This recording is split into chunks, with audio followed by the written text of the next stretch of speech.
आज आपण जातोय अभिनेत्री वीणा जामकर हिच्या गोरेगाव मधल्या घरी.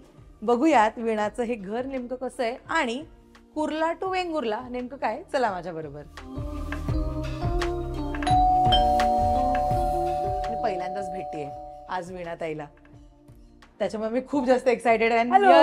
हॅलो. हाय दर्शना. हाय. मी म्हणाले आता मी तुला पहिल्यांदाच भेटतेय कारण इतकी वर्ष तू इंडस्ट्रीत काम करतेस पण आपला मुलाखतीचा योग कधीच आला नाहीये. पण स्वागत राजश्री मराठीमध्ये. मला नाही वाटत मी तुला पहिल्यांदा भेटते. थँक्यू. बघितलंय तुला. किती मस्त घर आहे. या.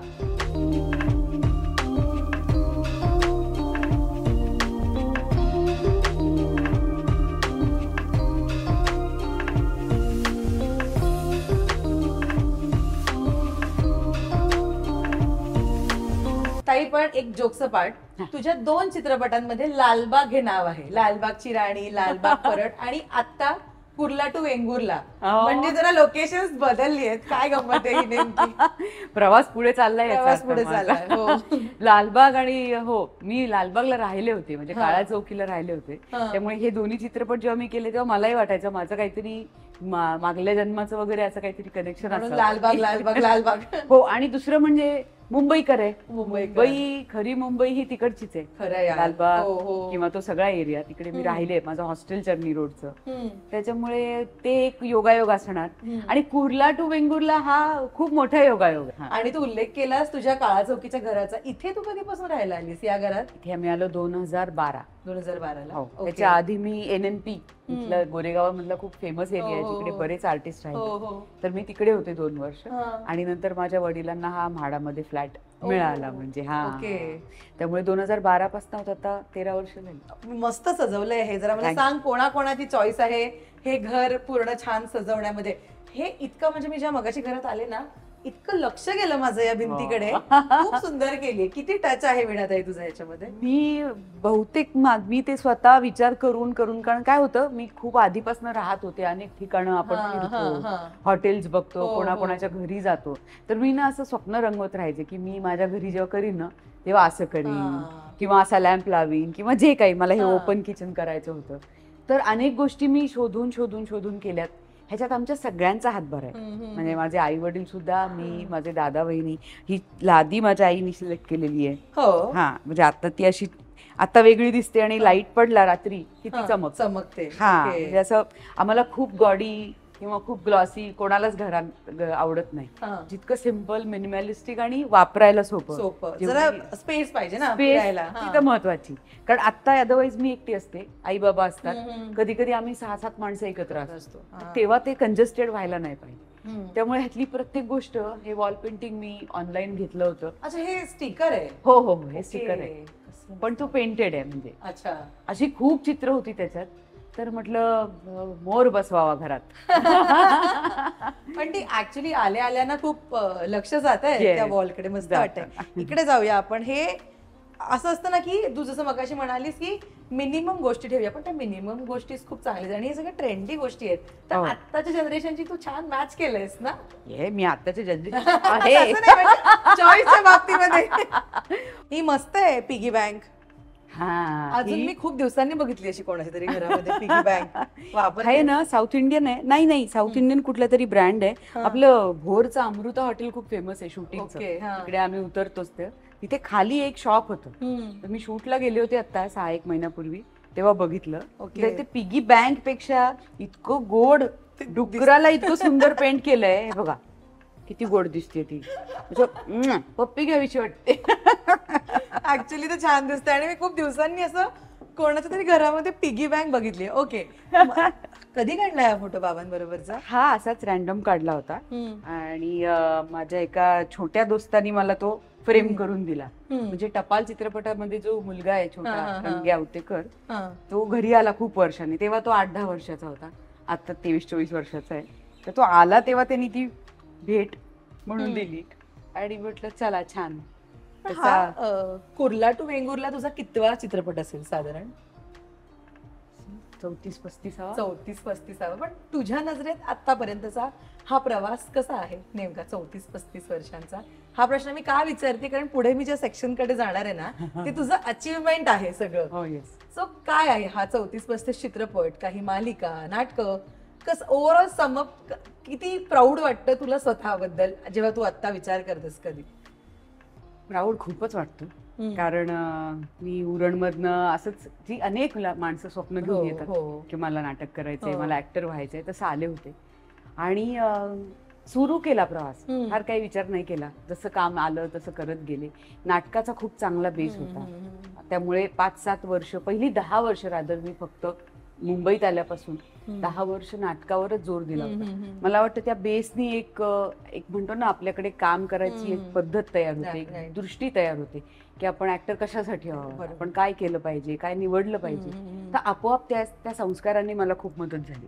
आणि नंतर चित्रपट सृष्टीचे आभार मानते, कारण आम्ही 2002ला टिंग्या आला होता, त्याच्यानंतर नॉट ओन्ली मिसेस राऊत आला होता, तेव्हा आम्ही कॉलेजला होतो, आणि वळू चित्रपट मला पास आउट झाल्यानंतर मिळाला.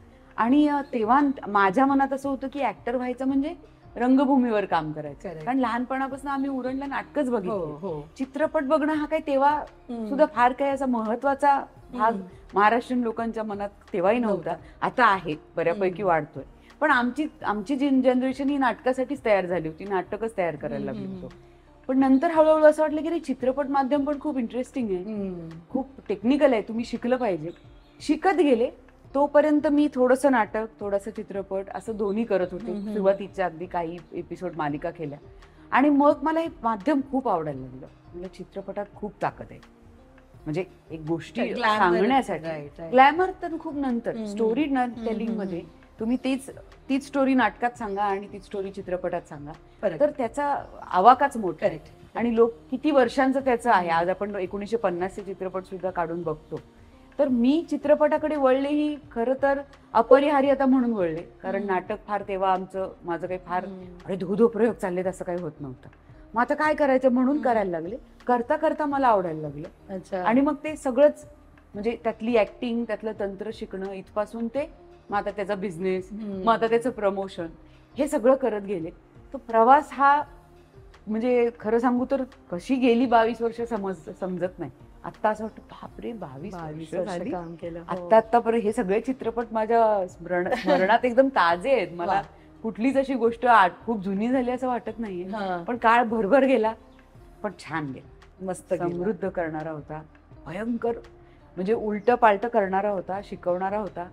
आणि अर्थात एवढी मेहनत केल्यावर 4 सुखाचे क्षण प्रत्येक कलाकाराच्या आयुष्यात येतात, तर बरंच वाटतं. ओके, सो आता या जो 22 वर्षाचा पिरियड होता ना, त्याच्यामध्ये मिळालेलं अप्रिसिएशन आपण बघणार आहोत. ये जरा तुझ्या ट्रॉफीज बद्दल सांग. कारण जेव्हा मी कुठल्याही कलाकाराच्या घरी जाते ना, मला सगळ्यात जास्त अट्रॅक्ट करणारी गोष्ट असते की त्याला मिळणारी बक्षिसं किंवा त्याने ज्या प्रकारे ती सजवून ठेवली आहेत. तुझ्याकडे तर किती जुन्या ट्रॉफीज इथे मला बघायला मिळतात. प्लीज जरा सांग या सगळ्याबद्दल. ही महाराष्ट्र शासनाचे उत्कृष्ट प्रथम पदार्पण, त्याची बेभान चित्रपटासाठी मला मिळाली होती पहिली ट्रॉफी माझी. खूप वजनदार, ही सगळ्यात सुंदर ट्रॉफी आहे माझ्या आवडीतली, कारण तिचं एकूण जी काही जडणघडण आहे, या मूर्तीमधला जो कलश हातात धरलेली खूप सुंदर आहे, म्हणून तिला मी अशी एकटी स्वतंत्र ठेवली आहे. बऱ्याच कलाकारांच्या घरी मी बघितले की ज्यांना ही मिळाली ना, ते तिचं स्थान वेगळं आहे आणि एकदम प्रॉमिनंट दिसते.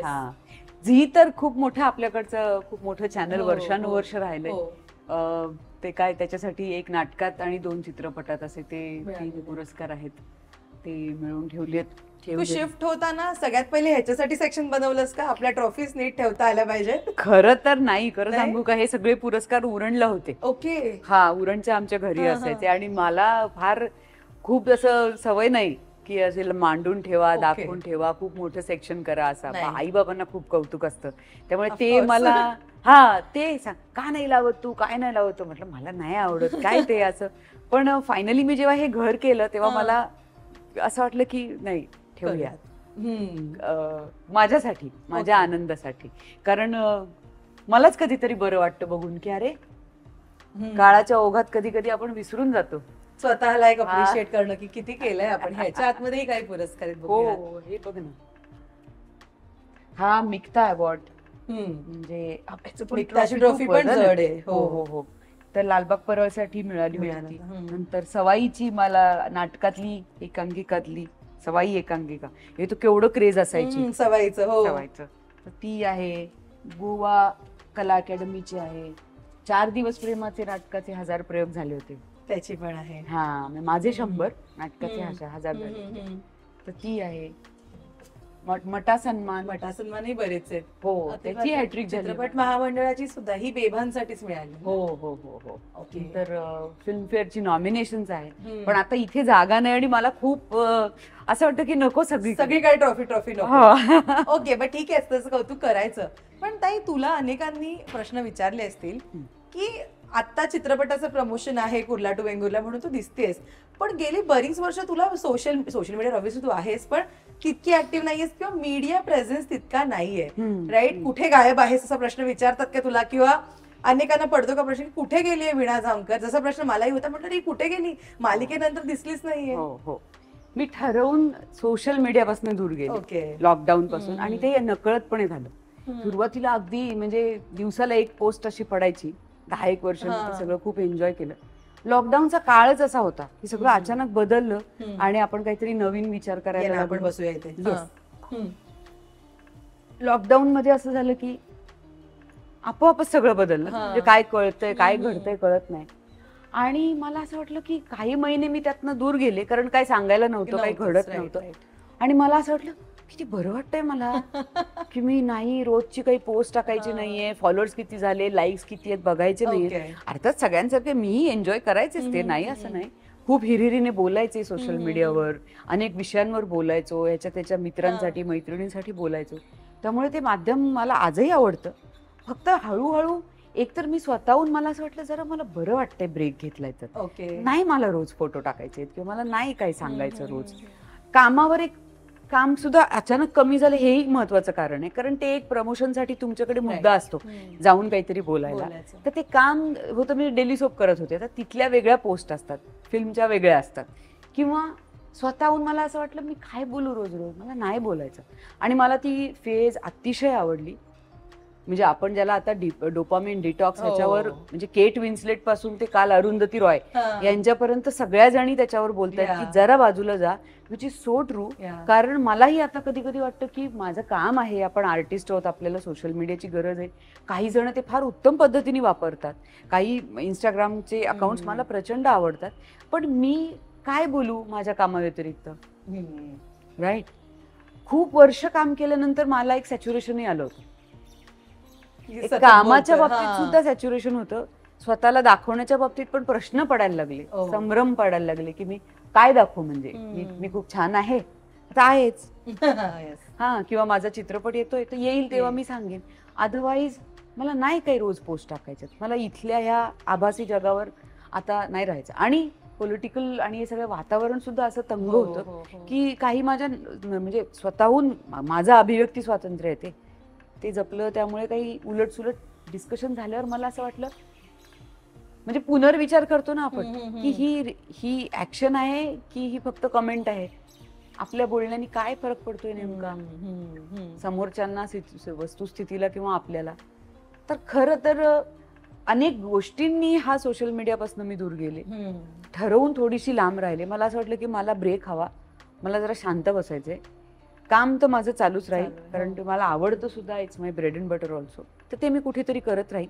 पण मला जरा एकूणच आपण अभिनेते काम का करतो, स्वतःला प्रोजेक्ट का करतो, चुकीचं काहीच नाही, मी परत करायला लागले. पण तो काळ असा होता that I want to rethink about everything, मला जरा कॉन्शियसली करू दे. पण out of sight out of माइंडचा विचार कधी आला नाही? कारण आता ना सोशल मीडिया म्हणजे अनेकांना फॉलोअर्स बघून सुद्धा काम दिलं जातं, किंवा असं असतं की सोशल मीडियावर तुम्ही दिसला नाही की चर्चा सुरू होतात, जसं मी मगाशी म्हटलं की अरे कुठे गेली, काम करते का नाही करते, सेटल झाली का, काय नेमकं बरेच प्रश्न असतात. सो तुला हा कधी विचार होता की आपण out of sight out of mind होऊ शकतो? मला भीती कसलीच वाटत नाही की मी आउट ऑफ साईट जाईन. Credit goes to my own career. मला असं वाटतं की मी एक बऱ्यापैकी चांगलं काम केलेलं आहे. चित्रपट जे तू केले ते कसलेच कमालीचे वाजलेले चित्रपट. एक्झॅक्टली. त्यामुळे माझं काम चालू आहे, योग्य वेळेला मी समोर येईनच, योग्य वेळेला मी प्रमोशन करीनच. आणि काही गोष्टी नाही पटत की फक्त फॉलोअर्स आहेत म्हणून का बरं पण हेही मला कळतंय की खूप मोठा बिझनेस आहे. Business आहे. इथे Yeah. प्रत्येकाची रिक्वायरमेंट वेगळी आहे. प्रत्येकाला आर्टिस्ट वेगवेगळ्या पद्धतीचे हवेत. तर मी ज्या पद्धतीची आर्टिस्ट आहे आणि माझ्यासारखे जे लोक आहेत ते काम मला येतच राहील. म्हणजे मला माझ्या करिअरमध्ये मी 2 वर्ष दिसले नाही म्हणून मला अपयश येईल किंवा मी विसरली जाईन किंवा माझ्याकडे काही येणार नाही एवढी भीती मला नाही वाटत, कधीच नाही. हे बघितलं, हा आपण तुझं स्टँड बघितला ट्रॉफीचा. इकडे सुद्धा काही ट्रॉफीज आहेत, त्याही बघूया. ट्रॉफी नाही, इकडे पुस्तक आहे. इथे पुस्तक आहेत. हा, ओके. कोण तू सगळे अशी दाखवून शकते. वाचता की मीच जास्त वाचत असते, आई बाबा पण वाचतात आमचे. पण ही सगळी माझ्या आवडीची. आताही माझी एक लायब्ररी येते, मी दाखवते छोटीशी. ओके. ही थोडीशी पुस्तकं इकडे ठेवलीत कारण तिकडे जागा नव्हती. पण तुझं काय आहे आवडीचं बेस, काय असतो वाचण्याचा? एका प्रकारचंच वाचतेस तू का सगळ्यातलं थोडं थोडं? नाही नाही, कथा, कादंबऱ्या, ललित लेख, सामाजिक, पॉलिटिकल, कविता, ऐतिहासिक, हिस्ट्री, जे मला वाचायला खूप आवडतं. त्यामुळे मला जे मिळेल ते मी वाचत असते. त्यातली बहुतेक पुस्तकं ही वाचून झालेली आहेत आणि that is the best thing for me. म्हणजे सोशल मीडिया नसलं तर चालेल, पुस्तकं आहेत तुझ्याकडे. तू या ओपन किचनचा उल्लेख केलास मगाशी. मला सांग, जेव्हा तुम्ही शिफ्ट झाला तिथे तेव्हाच हे सगळं बनवलं का हळूहळू बनवत गेलं? नाही नाही, हळूहळू नाही बनवलं मी, एकदाच बनवलं. 2012? 2012 नाही, आत्ता बनवलं 2023 ला. Okay okay. हो, तोपर्यंत नाही, कारण मी ते बघून ठेवलं आणि एकदाच. कारण कसं होतं, बऱ्याचदा आपण थोडं इकडचं करा, थोडं तिकडचं करा, त्यात ट्रेंड बदलतात, मिसमॅच होतं. ओके. असं होतं. त्यामुळे आम्ही एकदाच 6 महिने. ऑलमोस्ट आत्ताचाच ट्रेंड दिसतोय मला सगळा जो काही केलाय तो. हो हो. पण या घरातला तुझा कुठला आहे आवडता सेक्शन, कुठला आहे सगळ्यात जास्त?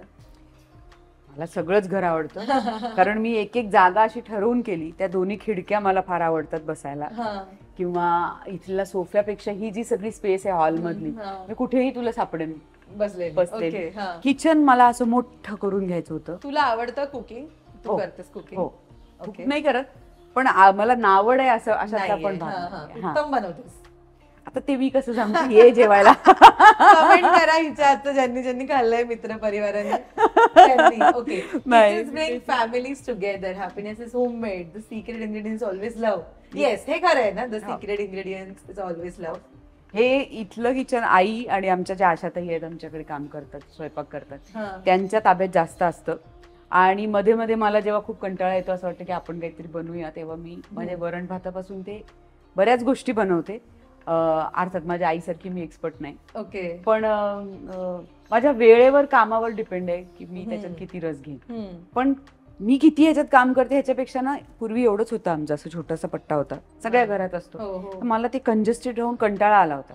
म्हणून मी हे असं मोठं एल शेप मध्ये करून घेतलं, जिथे आम्ही दोघी तिघी एकत्र गप्पा मारत, म्हणजे आई आली का ती स्वयंपाक करते, मी मदत करते, गप्पा मारते, मी गप्पा मारते. मी आणून ठेव, सामान लावून ठेव, किंवा त्यांना काय असं कर. पण ही सुद्धा महत्वाची. वीणाताई, पण पसारा दिसत नाहीये घरामध्ये. सो आई आहे सिक्रेट इन्ग्रेडियंट घर स्वच्छ ठेवायचं, का तू आहेस? नाही, ती कलर किचनला तुझं निवडलायस पिंक आणि व्हाईट, जो पटकन खराब होणार आहे. आणि आपल्या आया साधारण अगेन्स्ट असतात व्हाईट किचन किंवा असं पेस्टल किचनच्या विरोधात असतात, राईट? हा कोणाकडे असतो हे सेक्शन? कोणाकडे? साफ सफाई आणि स्वच्छच दिसलं पाहिजे सगळ्यांकडे. आमच्या घरात लहानपणापासूनची सवय आहे. म्हणजे माझे वडील, तू बघशील तर त्यांचं स्टुडिओ म्हणा, टेबल म्हणा, ते जिथे बसतात म्हणा, एक बेसिक सवय सगळ्यांना आहे, साफसफाई, की जे जिथे असतात तिथलं ते आवरून ठेवतात. त्यामुळे कोण आवरतं तर जो इथे असेल तो आवरतो. ओके. हा, अच्छा. आमच्या आशाताई आवरतातच, त्यांचं तर डस्टिंगचं कामच असतं. पण हाताला लागली भांडी विसरून ठेवा, ओके, किंवा कर्कट बाजूला करून ताटं विसरून ठेवा, किमान तेवढं करा. ही सवय वडिलांनाही आहे, मुळात त्यांना आहे, आईला आहे. माझा दादा तो जर आला US वरनं तर तो आम्हाला सगळ्यांना, माझ्या वहिनीला आम्हाला म्हणतो, बाहेर बसा, मी स्वयंपाक. अरे वा, मस्त आहे. हो, येस येस. आणि ना हे इकडे ना, हे काय आहे मला ऍक्च्युली जाणून घ्यायचंय. हे सेक्शन माझ्या वहिनीनी, ते दोघं छत्तीसगडला नोकरी करायचे, NGOत काम करायचे आदिवासींसोबत, आणि MP ला सुद्धा होते. तर तिकडचं ही ट्रायबल आर्ट आहे. आणि आपण जे वारली पेंटिंग बघतो तेच आहे हे, फक्त हे शिवलेलं आहे. ओके. हँडमेड आहे. ते माझ्या वहिनीने गिफ्ट केलं. आता त्याचा रंग थोडा विरलाय उन्हामुळे आणि असा फिकट झालाय. पण मला ते एकूण झाड, म्हणजे आपलं घर कसं असतं सगळ्यांसाठी आराम देणारं असतं, येस. तसं हे सिम्बॉलिक वाटतं आणि म्हणून मी ते म्हटलं आपण हे या भिंतीवर लावूया. लाईट नसल्यावर पण असं वेगळं छान दिसतं. छान दिसतं ते. हो, आणि लक्ष जातं पटकन. जर तू असं एंट्री केल्याच काही अट्रॅक्टिव्ह गोष्टी अशा ठेवल्यात ना की त्याच्याकडे लक्ष जात असं, ही वॉल आहे किंवा हे पेंटिंग आहे. मस्त, खूप छान केलंय. आतमध्ये तर बेडरूम्स आहेत. हो, जाऊया की जाऊया. हो हो. ही माझी रूम. हा मस्त फोटो आहे. कधीचा आहे हा? तुकाराम मधला. तुकाराम. ओके. तो हा इथे म्हणजे हे वीणाचं बेडरूम आहे हे सांगणार. वीणाचं जग आहे, वीणाची बेडरूम, वीणाचं सगळं. केवढा मोठा आरसा लावला. ऍक्ट्रेस टच बघ. किती छान आहे पेंटिंग. हो, हा माझा शाळेतला मित्र आहे सचिन पेडणेकर उरणचा. त्याला खूप आवड आहे. त्यांनी माझा एक फोटो बघितला फोटोशूटचा आणि त्याच्यावरून त्यांनी ते सेल्फ पोर्ट्रेट पेंट केलं ऍक्रेलिक मध्ये. मस्त वाटतंय ते, किती छान वाटतंय. इकडे आहे तर खजाना पुस्तकांचा. ती वाचून झाली आहे त्यातली सगळी. बहुतेक वाचलेली आहेत, बहुतेक वाचीन म्हणून आणली आहेत, गिफ्ट म्हणून येतात, अशी ती आहेत. कोणतं आहे सगळ्यात आवडलेलं पुस्तक? कोणतं आहे? खूप आहेत, तुला सांगितले. सेकंड सेक्स बघ, सिमॉन द बुआ. तिचं आंत्रप्रेन्युअर सध्याचं खूप छान पुस्तक आहे शरद तांदळेंचं. अन्न हे अपूर्ण ब्रह्म. इथली बरीच पुस्तकं. ही माझी आजी. किती मस्त फोटो आहे हा. तू कुठून शोधून काढलास? कारण फार जुना फोटो दिसतोय हा. माझी आजी, वडिलांची आई. हे आमचं मुरुडचं घर. ते आहे ना अजून मुरुड? हो, असंच आहे. आता छान झालंय, अजून छान केलंय काकांनी भावांनी माझ्या.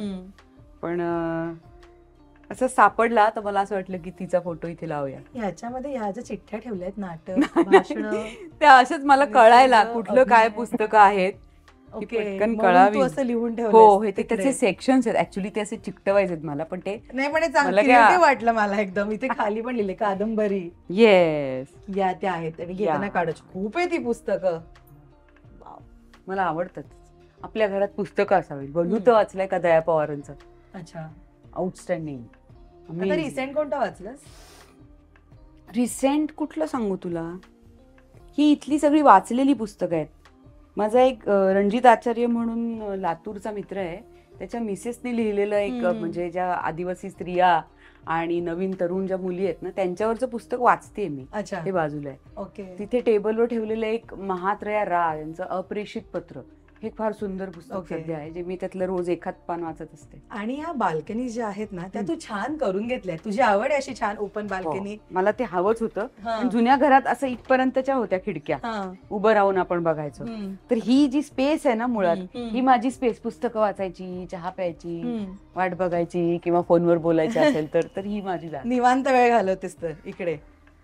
ह्या घराचं डेकोरेशन आणि एकूण ह्याच्यामुळे सुद्धा मी म्हटलं जाऊ दे ना, कोणाला काही बोलूया नको, मज्जा करूया घरात आपली. मस्त. आणि योगा रोज? योगा रोज. ओके. रोज म्हणजे करते, टच मध्ये आहे. टच मध्ये आहे. तू खूप असं बिलीव्ह करतेस की हेल्दी खायचं किंवा स्ट्रिक्ट डाएट असायचं करावं किंवा रोज वर्कआउट झालाच पाहिजे? नाही, रोज झाला की मग ते कंपल्शन आहे, ऑब्सेशन आहे. पण नॅचरली झालं पाहिजे आपल्या आनंदासाठी. चांगलं खाणं कशासाठी, तेच महत्वाचं आहे ना, तेच हवं. त्यामुळे ह्या गोष्टी जितक्या काय म्हणतो सेल्फ मोटिवेशन मधनं होतात तेवढ्या त्या मजेदार असतात. तुम्ही ते एन्जॉय करता. आणि मी ऍक्टर आहे म्हणून मी गेलं पाहिजे माझा तो स्वभाव नाही. मी परफेक्शनिस्ट आधी पण नाही कधी सुरुवातीपासून की परफेक्शनिस्ट नाही. परफेक्शनिस्ट नाहीये म्हणजे नाही लावत. नाही, मला नाही आवडत. करूया राहते की शिस्तशीर असते, पण अशी नाही. पण ही एका मुलीची बेडरूम आहे ना, हे इमिडिएट मला कळते बघून मेकअपचं सामान. जिम बघ की, जे मी विचारणार होते. हे बघ, डंबेल्स बेडवर ठेवलेले आहेत इथे. हो, कारण ही ना माझी मल्टीपर्पज रूम आहे, तुला बघूनच कळेल. याची फार डिझाईन केलेली रूम नाहीये. इकडे माझा आता प्रमोशन आहे म्हणून खूप मेकअप पडलेला आहे, नंतर तुला ह्यातलं काहीच दिसणार नाही. ओके. मग पुस्तकं पसरलेली असतात. मला लॉकडाऊन मध्ये सवय लागली ती हे बघ पेंटिंग्सची. हे तू केलंयस पेंटिंग? हो. वाव. हे एक इझी आर्ट नावाचं एक ऍप आहे, त्यांचं म्हणजे पेंटिंग मी केलंय. दिस इज नॉट माय क्रिएटिव्हिटी. तिथलं ड्रॉइंग म्हणा किंवा कलर स्कीम म्हणा ही त्याच्यात असते.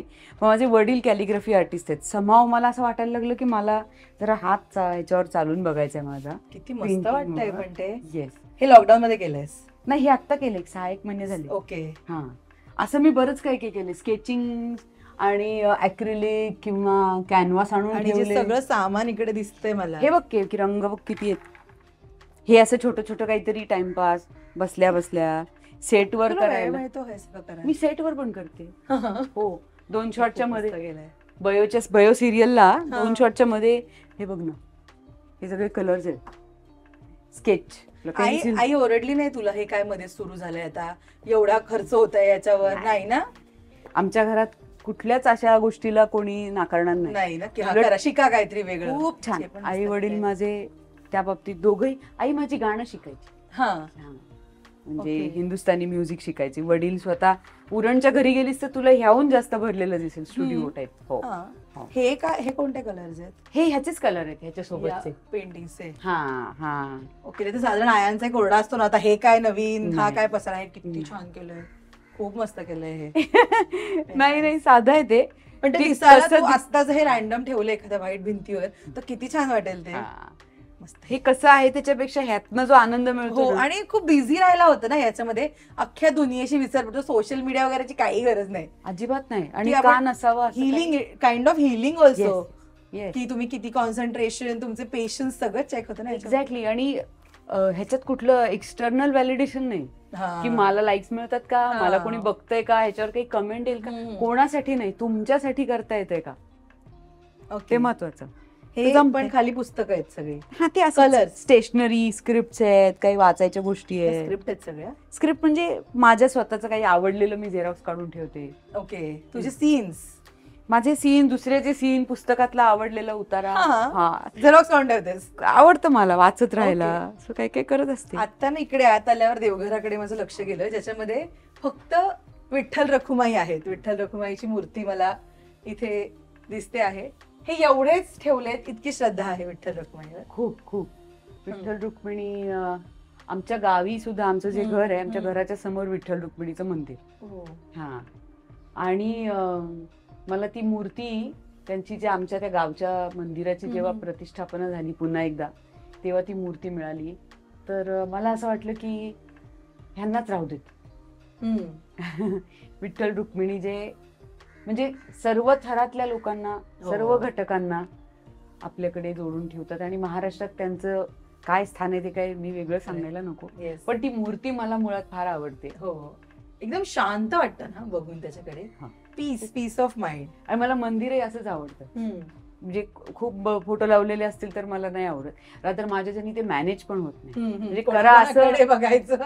हो, नाही, त्याची स्वच्छता, रोजची त्याची पूजा, सजवणं, एवढा वेळ नसतो.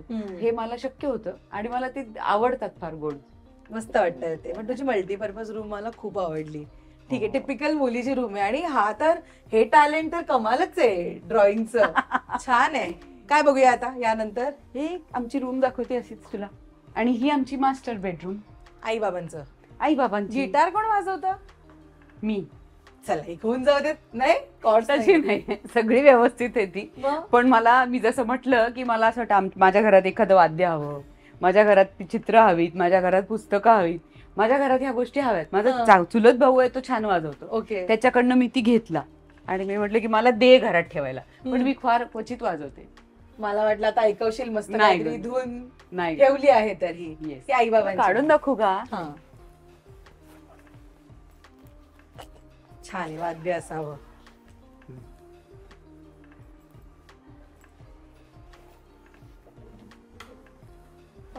वाव.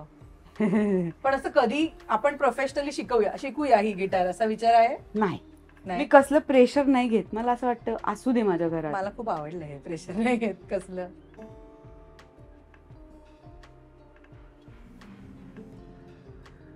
असं एवढं केलं ना 10 मिनिटं तरी मला फार बरं. आणि ते ऐकायला पण किती स्मूथिंग वाटतं या गोष्टी. येस. त्याच्यामुळे असे छंद जोपासतो आम्ही. छंद जोपासतेस. पण आमच्या उरणचं घरही असंच आणि हेही असंच. पण या कुर्ला टू वेंगुर्ला या चित्रपटासाठी काय वेगळी गोष्ट केली आहेस तू? काय ट्राय केलंयस नव्याने? मालवणी तिथलं वेंगुर्ल्याचं हा. मालवणी वेगळं आहे हा. तुला माहितीये ना हो. इथे सुद्धा सिंधुदुर्गात वेगळं, फरक आहे, रत्नागिरीत फरक आहे, वेगळं, yes. आमच्या रायगड जिल्ह्यात वेगळं. वेगळं, हो. वेंगुर्ल्याचं मालवणी अजून वेगळं आहे थोडस. हा. तो त्या भाषेवर खूप लक्ष दिलं कारण सिंग साऊंड झाली आहे फिल्म त्यातले काही Sing sound आहे? हो हो ओके. त्यातल्या काही गोष्टी नंतर डब केल्या हम्म. पण बाकी फिल्म ही सिंग साऊंड आहे. कोणता शब्द सांग मला त्या मालवणी भाषेतला जो तू नव्याने शिकलीस आणि तो ठेवलाय की मी वापरणार आता हा शब्द बिंदास कुठे एवढा पक्का बसलाय डोक्यात तो कोणता? शब्द असं नाहीये आणलान मुंबईसून क्रीम किती छान हा ना चकाकता. आवडलं मला. चला हे मला आई बाबांना सुद्धा भेटायचंय Yes, कारण मी yes. आली तेव्हा ते होते समोर बसले. ये. So, या, आई या, बाबांना या. भेटूया मिळण्याच्या. चला नमस्कार. ही माझी आई. नमस्कार. तुम्ही गाणं शिकत होता तसं ऐकलं मी. छंद छंद म्हणून. हे बाबा माझे हे कॅलिग्राफी आर्टिस्ट आहेत. ते पेंटिंग किती चांगलं केलंय तिने आतमध्ये काका मस्त केलंय.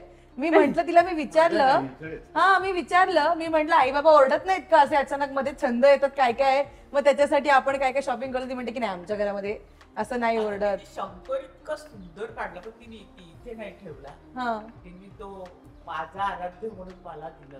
हा तुला दाखवते नंतर. ओके. तुला त्याच्यासाठी उरणला यायला लागेल. पुरणच्या घरी ठेवलं हा. होतं. ओके. ते माझ्याकडे मोबाईल मध्ये फोटो आहेत ते हा. दाखवते. काय सुरेख, म्हणजे अक्षरशः मला सांग आता 19 तारखेला येतोय चित्रपट आणि तुम्ही शूट सुद्धा केलाय. शूटिंग म्हटलं की मजा असते. हे रिअल लोकेशन्स असतील ना हो, सगळे हो, कोकणातले. हो, हो. या संपूर्ण प्रोसेस मधली कुर्ला टू वेंगुर्ल्याच्या संपूर्ण प्रोसेस मधली एक गोष्ट किंवा एक अनुभव जो आयुष्यात कधी तुझ्याकडनं पुसला जाणार नाही किंवा तुला आठवेल जेव्हा केव्हा तू नवीन स्क्रिप्ट एक्सेप्ट करशील किंवा कोकण रिलेटेड चित्रपट तुझ्याकडे येतील तर ती काय आहे या चित्रपटाबद्दलची गोष्ट? निसर्गावर वेगळं काही बोलायला नको कारण तो निशब्द करणारच असतो. हो. मला ह्यातला जो चित्रपटाचा क्लायमॅक्स आहे त्याचं जे शूट झालं होतं तो दिवस त्या सगळ्या 30 दिवसातल्या शूट मधला सगळ्यात स्पेशल दिवस होता. आता तो काय तुम्ही सांगणार नाही पण तुम्ही जेव्हा बघाल तेव्हा तुम्हाला माझं मी जे बोलते ते मला वाटतं बऱ्याच जणांना ते पटेल की कोकणात प्रत्येकाला गाव आहे. त्या गावापासून आपल्या शहरापर्यंतचा प्रवास आहे. हो. आपल्याला प्रत्येकाला काहीतरी स्वप्न आहेत. प्रत्येक जण कुठून तरी निघतो. म्हणजे माझे आई वडील सुद्धा कधीतरी मुरुडमधनं निघाले मुंबईला आले का कारण प्रगती करायची आहे पुढे जायचं आहे आयुष्यामध्ये शिक्षण घ्यायचं आहे चांगल्या नोकऱ्या करायच्या आहेत सुखवस्तू जगायचं आहे. पण ह्या सगळ्यामध्ये आपण आपली नाळ आपलं बालपण आपलं तिथलं सगळं जी आपली ओळख आहे ज्यातनं आपण बनलो त्याच्या कधी कधी खूप दूर जातो. अपरिहार्य आहे ते. कोणाला काही आवडत नसतं तसं जाणं किंवा दूर न जाणं हेही चुकीचं आहे. प्रगती वेगवेगळ्या पद्धतीने आपली केलीच पाहिजे पण म्हणून कोणीही आपलं ते बालपण विसरत नाही आपलं अंगण विसरत नाही. किंवा कधी तुम्ही 4-6 वर्षांनी जा तुमच्या गावाला जा तर तुम्हाला ती जागा तुमच्याशी बोलायला लागते. तुम्हाला असं अचानक जाणवायला लागतं माणसाला की अरे मी इथला आहे ना मी ह्या घरातली आहे हे माझं आजोळ आहे इथे माझी आई राहिली आहे इथे माझे वडील राहिले मी किती वर्षांनी आले. कधी कधी आपल्याला वाटतं एका पॉइंटला की नको कंटाळा येतोय गावाचा शहरात छान वाटतं पण नाही एक फेज अशी येते जेव्हा प्रत्येकाला असं वाटतं की गाव ही ओळख कोणी आपण पुसू नाही शकत. तर ते कुर्ला टू वेंगुर्ला मधले जो क्लायमॅक्स आहे ना तो माझ्यासाठी सगळ्यात स्पेशल. पण थँक्यू सो मच आणि all the very best. Thank you so much तुम्ही आलात आणि आमचं इतकं छोटंसं जग सगळ्यांना दाखवलं त्याबद्दल thank you. Thank you all the very best. Thank you.